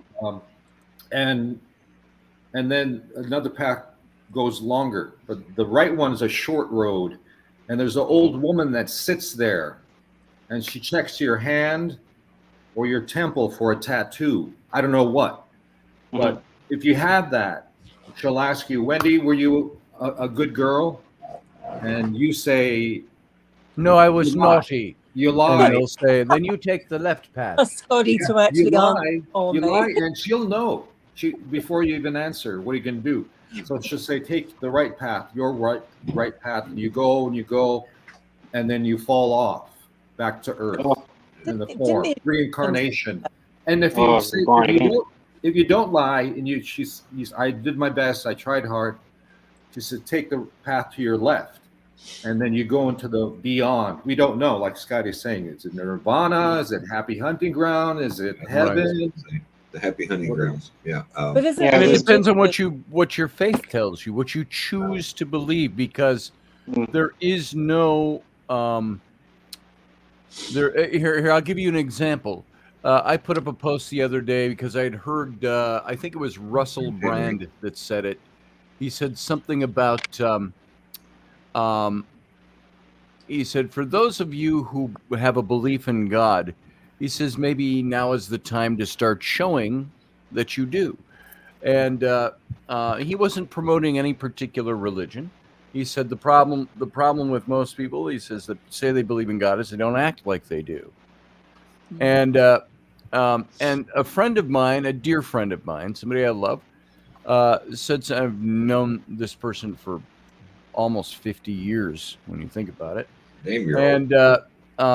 But this person came on and took that opportunity to preach the gospel in that, well, it's not just a belief in God, it's love of Jesus Christ, and Jesus will save your soul, and man, you have to put your personal faith in love, and Jesus is your personal savior. And she went through the whole litany in a comment, and it struck me negatively, not because I didn't have a faith, and that's the faith I grew up in.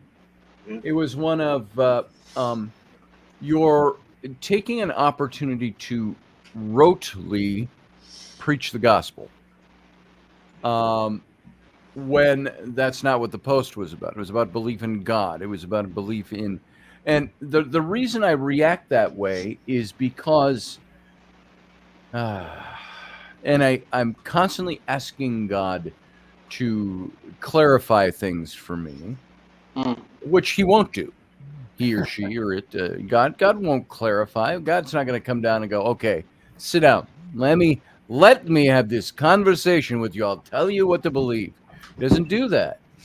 But I found that so many faiths have the same precise structure of how you are to believe them and what you're to believe about who is the real God and what God is this, what God is that, who gave what. I find so many similarities that I go, wait a minute, how do we know which is the right one? And we've had this conversation on this show and some of my other shows over the course of the years before. So I don't want to get into that as much as saying you just don't know for sure. And the only reason anyone knows for sure is not because they've been there and come back, it's because they are convinced in their heart by their faith, the power of their faith, that this is what is true. That's the only way anybody knows anything. But we've talked about the Egyptians before, and I know Scotty, you and I had this chat. It's like I'm starting to wonder. I don't believe that obviously the whole Adam and Eve kind of stuff. I actually wonder, and the more I think about this, we actually came from another. I don't think we just popped up here. I think that we may have been brought here from another solar system or another planet. What do they call that? The astral seed or something? Not astral in the metaphysical sense, but the physical science sense. If you look at Egypt, you have got all the hieroglyphics, which show strange stuff on them, which looks almost alien. And it's like, what if we did come somewhere else? What if we farther back into the there would be that gives you heaven and hell a whole new meaning. What if we're down here? What if Earth is the training planet, as they call it, the teaching planet? We come here to learn, to move on and guide. I mean, the more you get older in life, the more you search for stuff. And I think that the only thing about religion, I mean, I was Christian Church of England, I went to Church of England school every Sunday, and the Bible used to be slapped down, and it was like, you have to do this, you have to do that. And then when I was, old enough to actually think, no, I want to go on a different path, I looked at all kinds of faith. So I'm a bit of this, a bit of that, and a bit of the other. But I do wonder, is it possible? And I think it is. Maybe we didn't come from Adam and Eve and creation. Maybe we did come from our ancestors, and I'm talking Egyptians and beyond that. Maybe they came from another world, another planet, and they brought us here. I mean, people talk about the stargates. They talk about the stargates in one in Stonehenge, Arizona. They talk about those. I think that when you open up and talk about God, the devil, hell, and heaven, that's just one thought. But actually, there's a huge thought that's like, what if it's completely different? But we've not been allowed to remember that. I think they put a cap on our memory. I really do. If you look back into the Sumerians thing, that they will talk about how this one put their blood into, the clay or whatever and make this. And it goes really, really farther back. And if you start looking at other texts, it talks about the Elohim or Elohims, or Scotty's better at that. But it don't mean one. It means many, the powerful ones that come from the sky. Yeah. And you start looking back at different things, and I really got into the Native American creation myths, because you have all the creation myths that come from Sumeria, from the Egyptians, Christian creation, but the Cherokee said the mother come from a giant canoe, and the only thing these people knew was a canoe.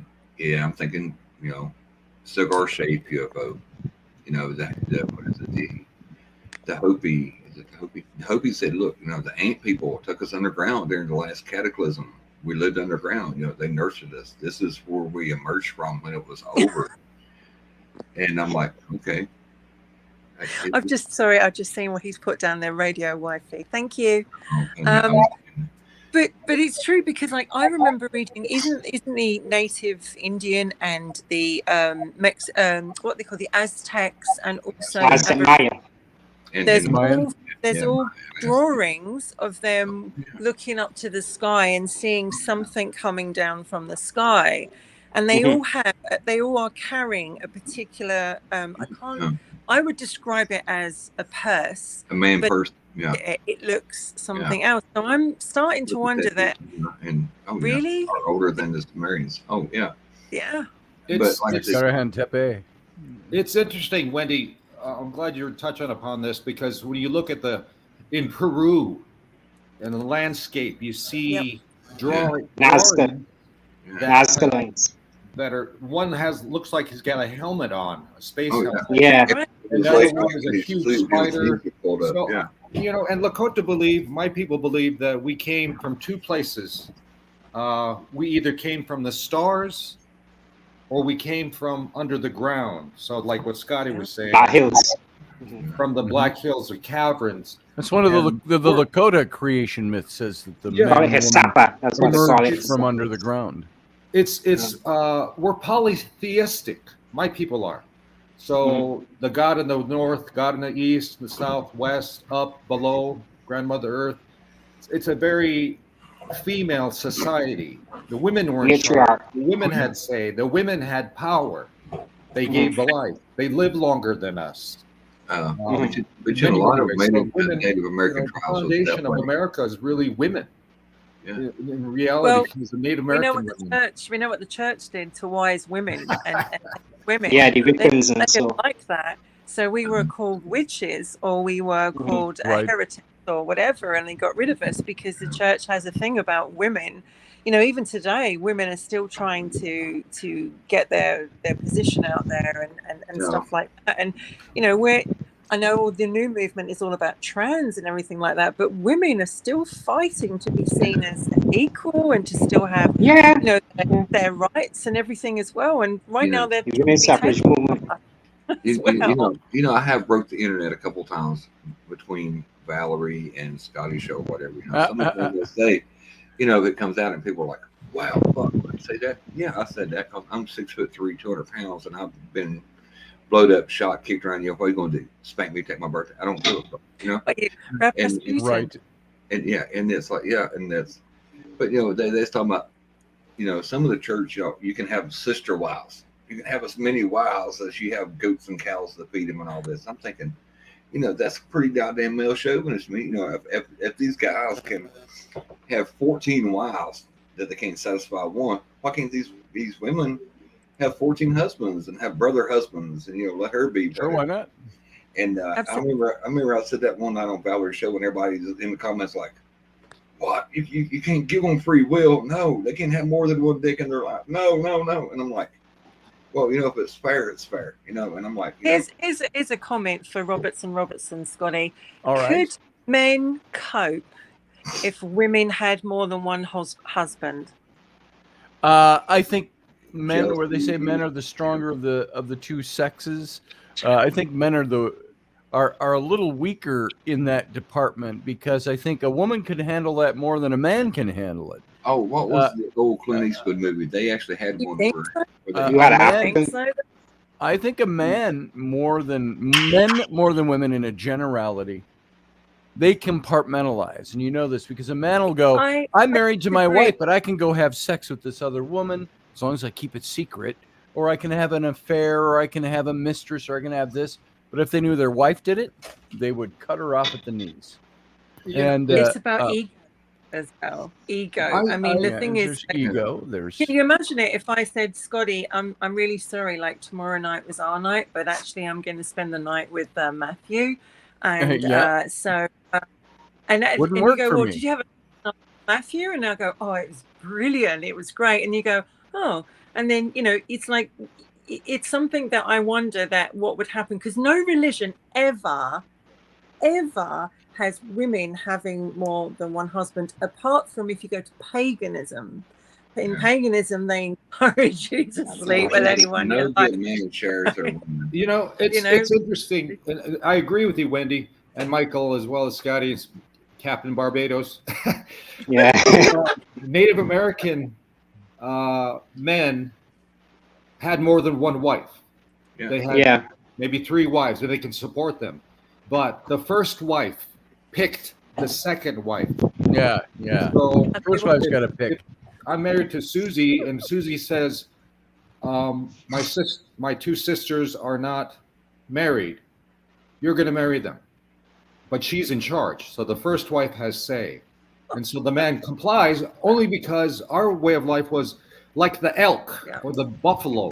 They have more partners to breed with. The whole herd that fight, they rut, and then the victor goes to spoils. So he gets that would be like if I said to Rainey, I want a second wife, and you get to choose. They have to be ugly. I'm not being funny, Ruben. Let's be honest. If you're picking another wife, right, you're going to make sure she is not attractive.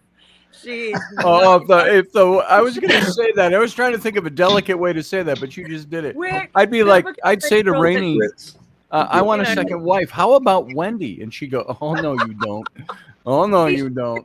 Killed. All these years he's been trying to get me killed. Because I said to him, I'll come over there and be nanny when they were younger. And he was like, I really like the sound of that. But I would not have it. All the while I'm in the United Kingdom. Very, very happy. Although, very, very safe. Rainey did say, you can be my second wife if you take care of the kids and do the dishes. I came across in my busking days when I was a busker in Canada, in Toronto, and Nova Scotia, Halifax. Anyway, I came across a friend of mine that was in a polyamore relationship. Yeah. So he was married, but the wife had a girlfriend. Sexual relationship. So all 3 of them lived together. Most guys go, I'm just happy to be here. But he didn't. He wasn't allowed to have her girlfriend, so he just had his wife, and the girlfriend lived with them, and was they'd come. I personally, I couldn't really do it, even though trouble. I couldn't live in the old days, because if I came home from work after a long day and I want to be with my wife, and I find my wife in bed with her girlfriend, it's like, oh, I guess I'll just wait outside. Yeah. Unfortunately, that Canadian polyamore couple and their girlfriend didn't survive long. I mean, it didn't. I'm sure he left. Those kinds of things don't usually survive long. I'm glad that you mentioned, Ruben, about the afterlife topic, because Tecumseh's brother, Lala Withaka, he is what he used to be called at one time, which means loud noise, and so he had an experience where and he was an alcoholic, and he was into a lot of drinking and stuff, because the Native Americans, the Shawnees, were trade with liquor and other things like that. The Americans for goods and so on. But it began to affect Shawnee life as the westward expansion continued, and the hunting grounds became farm settlements and things for whites. And so he had an experience where he lost consciousness, and he said that he was taken by the spirit world, by figures that show him two roads. And so one road went to paradise and the other one went to what sounded to me the best what he said. The other one went to torment or something. So he then when he came out of this, because I thought he was dead or something, because he had lost consciousness. He started calling himself Tenskatawa, which means the open door, you know, because he lost one of his eyes when he was young, and then he started advocating that they need to stop drinking alcohol. And he really blasted that, though. He went 180 degrees on how he used to be before, so something happened to him. Yeah, you know, it's interesting because Sweat Lodge. Speaking of alcohol, and I'll talk about that, Michael. Speaking of alcohol, they gave us alcohol, natives here. We gave them in reciprocation tobacco. Yeah. There it So, is. Hey, we choose our vices or whatever we it is have. what it is, right? It is what it is. But it's yeah, you were talking about that, you know, that's just that, but make me a hollow reed. My like Kevin Locke, God rest his soul, who plays flute, a preeminent flute player, and I've traveled with him to parts of the world in being an ambassador, cultural ambassador for my people, our people. But he made his first album called Make Me a Hollow Reed. And what it is, he's talking about the medicine men and the psychics and people that are gifted, that they are the vessel between the supernatural and the natural world, and how we fit in that. And they fit in by being in both, being able to go to both places, dimensions, whatever it may be, to help others, help our lowly selves find peace, spirituality, good or evil. You know, we're capable of both. So yeah, because William Henry Harrison had mocked Tenskwatawa's ability of being a prophet, and it said that Tenskwatawa predicted that they will have a solar eclipse, and it did occur in June 1806. You know, some people shouldn't align. Some people wanted to speculate on it, but some people think that Tenskwatawa did predict it and it did come true, because William Henry Harrison, did he just have his finger on the pulse of astronomy in a very early sense? To know what the stars and the planets were going to do. But it helped boost his morale as a prophet, Monishanis. Ruben, you know, about the soul, and they believe that the soul is tethered to the human body by a silver cord, and every night we leave, because the soul is trapped inside our body. The soul is trapped. You know, why would it want us when the human body is sleeping, repairing itself? Why does the soul want to sit there and go to sleep? You know, it wants to travel. So they believe that the soul comes out and it's tethered to us by a silver cord. And you know, I suppose we've all had instances where we feel like we're floating above our bed and we thump back down to it, or you feel like you're seeing yourself asleep. But it's like, and obviously the day that you know it's not tethered anymore is the day you die. What did the natives think about that soul? I mean, people were talking about selling my soul to the devil. I sold my soul. What kind of was their view on it? I would say this, that great subject there. Indian Sign Language predates ASL American Sign Language. And I believe it is the universal. There is no universal language in America. It's not English. It's not French, German, or what. It's silence. Yeah.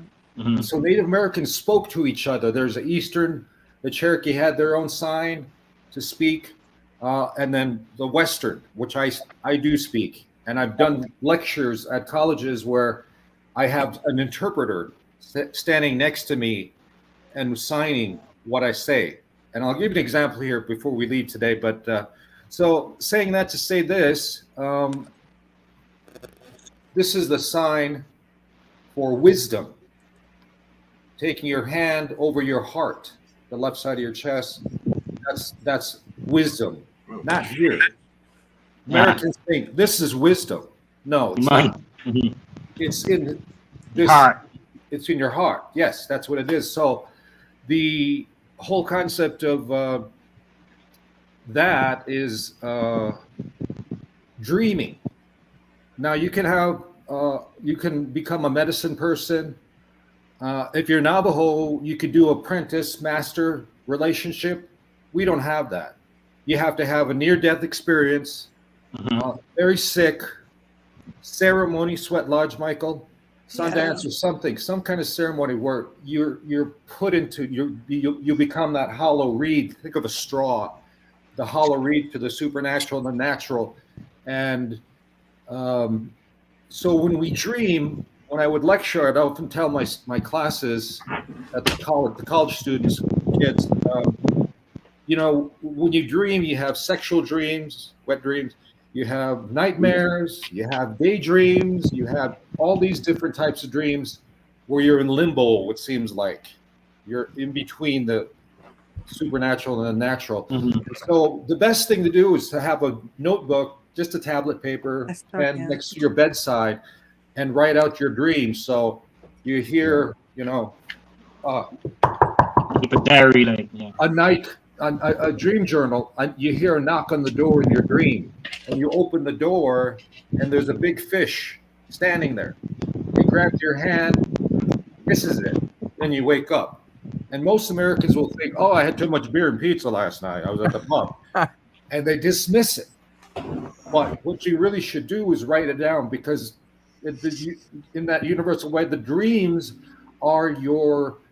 They talk to you in symbols. So when you're in that, you're on that chord is still. You're right. It's like that. And so the dreams is the best thing you can do to write it out. There's a knock on the door. You open the knocking is a symbol. The opening the door is a symbol for something. The fish is a symbol for something. The kissing of the hand is a symbol, and they all are speaking to you. Now you can do this and write out your journal, because you're going to have recurring dreams and themes and things like that.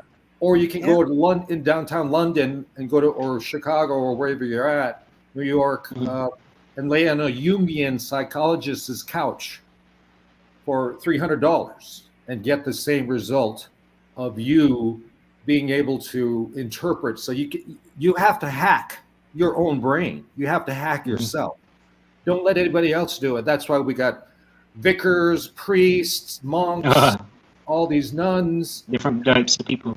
They're trying to lead you. They're trying to tell you what you should do when you should be doing it yourself. You are the psychic. You are the shaman. You are the prophet. You are the vicar. You are the priestess. You are the witch.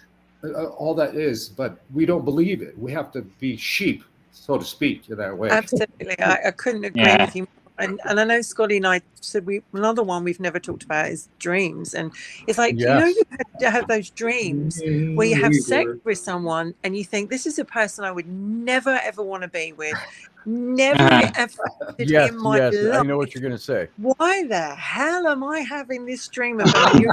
And you wake up next day and you're like, I can't look them in the face anymore after that, because you know, or you have an argument with someone so badly, somebody you love or whatever, and you have an argument so badly with them that you end up, you know, pounding chests and wanting to really, you know. So it's a really interesting thought. Hey, Steph. Hey, Steph. Cuervo Queen.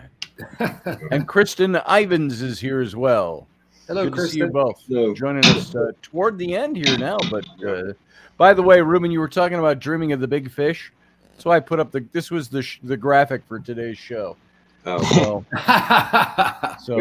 there you go. Ruben, I have to ask you, where do you get that beautiful leaf earring? It is so pretty. Oh, she's talking to you, Ruben. Yeah, Ruben, I don't wear earrings no more. The leaf earring, it's beautiful. It's a feather, actually. Okay. It's gorgeous. Where did you get them? My girlfriend gave them to me. I was going to say, nice. The rest are nails. I got nails in my ears, nails in my head. As you do. Nice. As a man should. But, you know, here's one thing. I took you out by accident, Ruben. About the Native American culture that I learned. Like I said, you know, I learned out the Crete side that was on my grandmother's side, on my mom's side. And then when I went into it, the women had such a high role in the tribe, very strong women. Yes.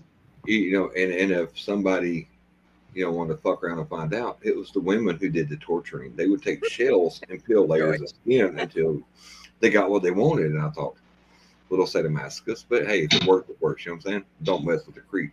And they also had another thing. If you've had wooed this woman, like I said, that's my new thing. I'm studying wooing now. But you know, if you got inside her teepee and you turned out to be a shitty hunter or a shitty gatherer, she could take your moccasins and sit outside the teepee door, and that was your Native American divorce. Hey, shitty hunter, shitty lover, carry your ass somewhere You're else. right. Michael, you're right, because that was an Indian divorce. It was. For us too. They would, if you're hunting and you come back and all your belongings are outside the teepee, the lodge, you're done. You're done. That means something. You come home and all your belongings are outside the teepee door. I always said this, you know, like I said, you know, I was in the Army a long time, and me and Wendy, I went back through my genealogical thing. You know, there's a lot of them that come from Germany. A lot of them come from England. I'm drawn to England for some reason. I don't know. I think, you know, the day you die is your new birthday or something.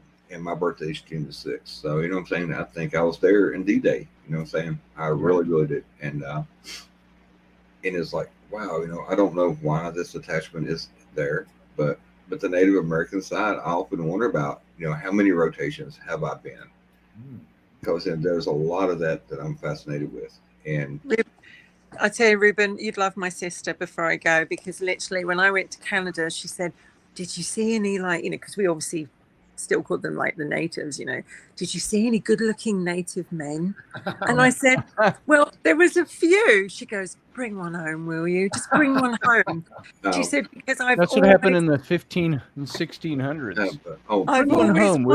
I've always wanted, she said, like, you know, a native husband. So the ones that I did see, unfortunately, didn't come into that category. But, you know, fine looking men you are, fine looking men.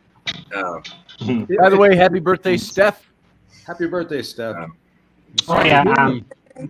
Wendy, just correct you. It was Nostradamus was talking about Napoleon as the very first world leader dictator. Yeah, I heard about Napoleon, but then people talk about Nero as well. Yeah, because Nero was awful. Nero fiddled while Rome burnt. When Nero lived in the first century, Nostradamus lived between the late 1400s, he died in 1566. Listen, I've been to Pompeii. I've seen the drawings on the whorehouse. Those Italians, they were well beyond. They were well beyond the. I did a festival in Reading, England. Cool. And I was with a band, a British band, and I was dancing on stage with my native regalia, feathers and wings and everything. So it was great. But afterwards, an English rose like yourself came up, and she just grabbed my head and kissed me. And I was like, I love England. Well, I love this place. Are you saying that us English women are quite bold and we take what we want? I mean, that is quite true, actually. We are very ballsy, and we will just come out and say it, because, you know, we've had to wait many years to actually get to that point to do it. And why do you think there's so many women dominatrix? Because, you know, we love having the power in our hand and making men suffer. So I guess the sun does not set on British women. It will never set on British women. But it's true that you say women have the power. They have the power to create life. They have the power to create a family, motivate the men. And speaking with Matthew, the power was so much that, and Michael, that so much that when men went to war against the Crow or the Shine or whoever, other nations, they would seek permission from the women. Yes. So we think of the male archetype because of the people that came from another part of the world. The male's in charge, so to speak. Patriarchal thing. Right. What is it? What is it? They said about the Spartans. The tribal council would meet as men, but people didn't know that the tribal women would meet as women, and they would give a messenger, a little girl, little boy, a red stone to the tribal council, and the men saw that they could go to war or whatever they needed to do. But if they gave them a white stone, the women council gave the men council the white stone. Conflict. We need you here. We don't need you out there fighting. That sounds similar to what the priests in ancient Israel used to call Urim and Thummim, where they had two stones that decide, what the will of God was, and so in the times of the Old Testament. Yeah.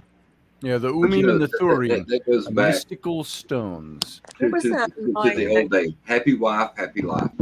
There was a movie of a cardinal. I can't remember who played him, Cardinal Wolsey, but he was saying, power does not lie between a woman's legs, and I have to say I disagree. I disagree. There's a lot of power there. Yeah. By the way, this is Karahan Tepe. This is in the same region of Turkey as Göbekli Tepe, and I brought this up because Morgan Snow mentioned it earlier. This is a settlement. I don't know if you call it a settlement, but ruins that are 11,500 years old. Yeah. And they say this is just a little older than Göbekli Tepe. And so they're uncovering these temples and standing stones and things like that over there. And so I thought that was interesting. We'll have to talk about that on one of my shows this week, maybe. Sure. Or in the upcoming or in the future. Yeah. And as far as dreams go, because we're just about wrapping it up here now, I got to throw this up. This is a little graphic I put together of Uncle Dave, and this is based on Sam's dream, where he said he had not described the ship to me earlier, but I did a graphic that had a different kind of ship in it. And Sam said the ship's wrong. He says it was white, a white ship with golden fixtures and these silken, silvery sails, and the whole thing emanated light. Beautiful. And he said, and then that's where Uncle Dave said, "Fair winds have blessed my voyage." And Sam woke up. So speaking of dreams, we were earlier. We'll have to do a show on dreams too coming up. Yeah. But this was Sam's dream, which I believe was a contact. Awesome. And beautiful, brilliant. So I wanted to capture that in a Uncle Dave coming to a dream near you. Yes, yes. Wendy, real quick, Scotty. We talked about Nostradamus. I read a book on Nostradamus and how he had the foresight into the future. He did. And he predicted that the dragon in the east will come, and it has many heads. And he was talking about Iraq, Iran, Pakistan, things like that. That he could foresee that there was always going to be some kind of conflict in the east and that part of the world. So Nostradamus even. Yeah, Nostradamus even predicted an event in his own time about King Henry II. They used to like to go jousting, and he said that the young man would overcome the old one in single combat. He would put out his eyes in his golden cage, and he would die a cruel death. And Henry II went jousting with Count Montgomery, and the lance that was in Count Montgomery's hand broke and splintered and went into his eye. And Henry II died a very painful death, as Nostradamus predicted. So. He even predicted 9/11. If you read the what do you call it? He did. Whatever. But I was going to do talking about the Native American things. I often wonder because, like I said, I have people that come back from the Mayflower that came over. That's how deep it runs, and stuff like that. And if I could go back and talk to them, they talk about time travel or whatever. They show up and they're like, "Oh, the men hunt and fish, and go to war. They take care of this. And the women do all the work around the teepee and all this. There's no taxes. It's just fishing and hunting and reproducing, to say it nicely. How exciting! Wow, it's amazing. Michael, you touched upon something that you sound enthused. Wendy, there's a T-shirt that I don't have, but I wish I did. Maybe you've seen it, where there's an Indian man sitting there smoking a pipe. And regalia, old picture, and there's writing across it, and it says, we had this land, America, and we would hunt whenever we wanted, We had many wives. We lived free. Yeah. We were who we are. Then the white man came and changed it into a male dominant society when it was all female. The women in charge. The women have say. The women have the power. So it's. I'm so intrigued to find more about Native history because obviously when I lived in Canada and a lot obviously it's very different, but similar. But I always wanted to. I never wanted to do the sweat lodge but I went to head smashed in buffalo jump. And obviously I've never been to anywhere in my life which is that vast, that quiet. And you feel like you're a tiny little thing, and you see the ground is still stained, where they rode the buffaloes off, and they were waiting downstairs to kill them, and then they would use and they would thank them for their sacrifice, and they would use every part of them, and if you go to the museum and everything they've got there, you see some interesting stuff. And they actually have the Vision Quest spot. And you can't go near it, obviously, because it's sacred, which is fine. But it fascinates me about this. Obviously, if you take certain stuff or you go through certain things, you're going to have a vision of some kind because the body goes to a completely different level, different layer. And we're going to kind of have to leave it there because we're into our post time, and I got things going on today. We miss you. We got this, and we miss you too. And we'll take up some of these things on Robertson too in upcoming days as well. Yeah. So Matthew, thanks for being here, brother. Thanks. Good to have you. Thanks, guys. I'm gonna send you back to Barbados. Aww. And there he goes. And Wendy, nice to have you here. Love you, Radio Wifey. Love you, honey. I'll talk to you soon. Take care, Wendy. We'll see you soon. We'll talk Bye, tomorrow darling. Bye. for Tuesday. Bye. And Michael, good to have you, brother. I'm going to let you go as well. We'll talk soon. We got to catch up too. And that leaves Ruben and me. And Misu. Yeah, I was going to say, can you send me the link on Tuesday? I will. I'd like to join that. Jump in All on. right. Great subject, great show, great class. Thank you. Thank you so much. And thanks for being here, brother. I love you. Misu. Love you too, Chad. Be well. All right. Oops. I accidentally cut you off, and now I'm going to cut you off. We'll talk to you later. All right, everybody. Thank you for being here. I appreciate it. Sunday morning is Sunday morning. It's what it is, and now it's almost Sunday afternoon. It is for some of you out on the East Coast. So thanks for being here and for giving me your time. Be sure to come over to my Patreon. Help support this show.